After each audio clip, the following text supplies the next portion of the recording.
ഞാനൊരു ദിവസം എത്ര കിലോമീറ്റർ സൈക്കിളിൽ ഓടുന്നുള്ളത്. ഞാനൊരു ഫുൾ ടൈമറൊക്കെ ആയിട്ട് ഓടുന്ന സമയത്ത് ഞാൻ എങ്ങനെയായാലും ഒരു 160 കിലോമീറ്റർ മുകളിൽ ഞാൻ ഓടും. അതെങ്ങനെയാണ് ഞാൻ സൈക്കിളിന്റെ മുകളിൽ 160 കിലോമീറ്റർ ഓടുന്നത് വെച്ചാൽ, രാവിലെ ഒരു 10 മണിക്ക് ഇറങ്ങിയിട്ട് ഒരു 3 മണി വരെ വർക്ക് ചെയ്യും. അത് ഒരു ഏകദേശം ഒരു 70 ആ റേഞ്ച് ഞാൻ എന്തായാലും ഓടും.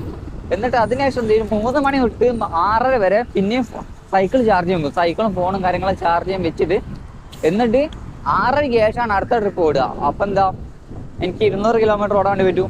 എൻ്റെ കയ്യിൽ 2 ബാറ്ററി ഉണ്ടല്ലോ, ഒരു ബാറ്ററി 50 കിലോമീറ്റർ വെച്ച് ഓടും. അങ്ങനെയാണ് ഞാനിതിൽ ടൈം കിലോമീറ്റർ കാര്യങ്ങളൊക്കെ അഡ്ജസ്റ്റ് ചെയ്യും കേട്ടോ. നിങ്ങൾക്ക് ഇങ്ങനെ വേണമെങ്കിലൊക്കെ ഓടാം, കുഴപ്പമൊന്നുമില്ല. പക്ഷെ കുറച്ച് ബുദ്ധിമുട്ടാണ്.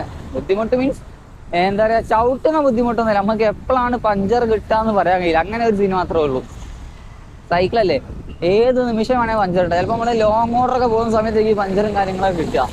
അങ്ങനെ കിട്ടിയാൽ എന്ത് ചെയ്യുക, നൈസിൽ ഓർഡർ റിജക്ട് ചെയ്യുക, സൈക്കിൾ ഉന്തിക്കൊണ്ട് വരിക.